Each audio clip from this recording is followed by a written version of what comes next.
I originally made this video a few years ago, but the facts still hold. Ghana and Nigeria have a lot of similarities, and there are many good things each can observe from the other. This time, let us find out what good things Nigeria can derive from Ghana's establishment. So let us start with the educational system.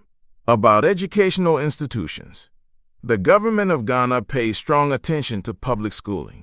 Universities and government high schools are well organized and highly favored by the public. Some private institutions are now matching up to the government standard schools. Entrance into these institutions are straightforward upon passing the required exams.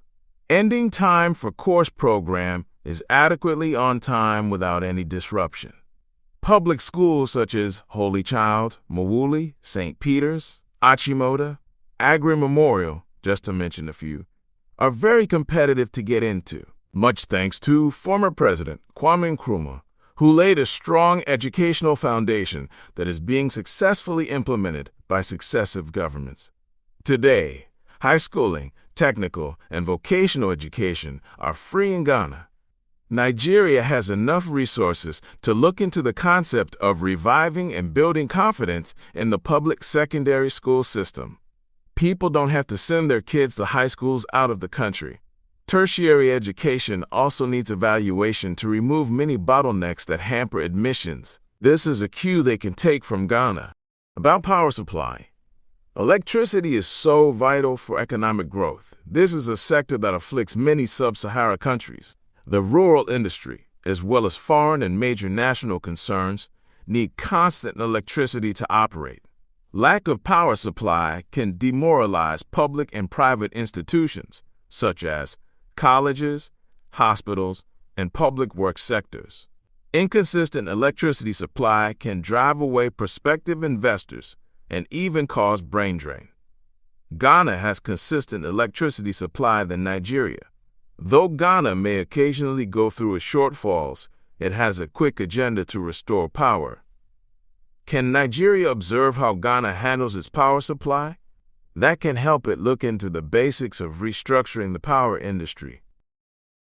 About open democracy.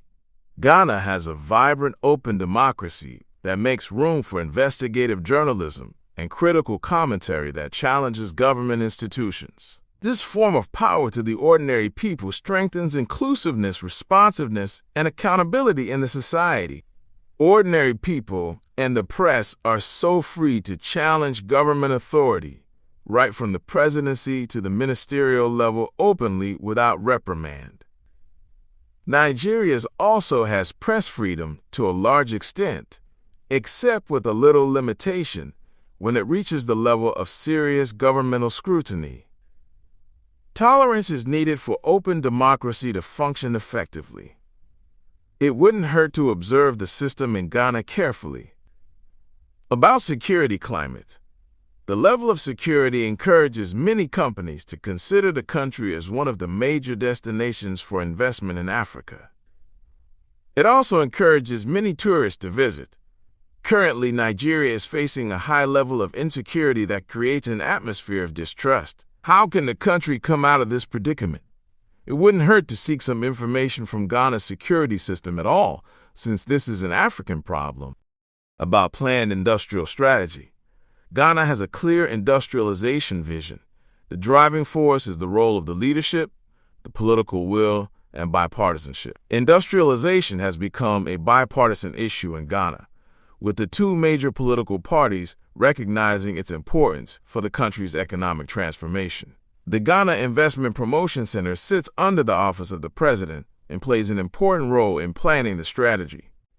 This paves the way for the government to provide a set of incentives and subsidies for companies looking to manufacture for export. The incentives also make room for duty-free import of technology and machinery for manufacturing.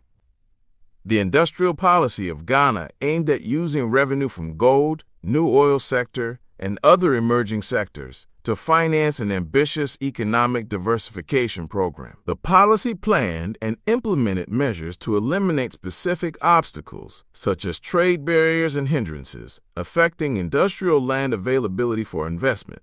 This is paying off for Ghana. By 2018,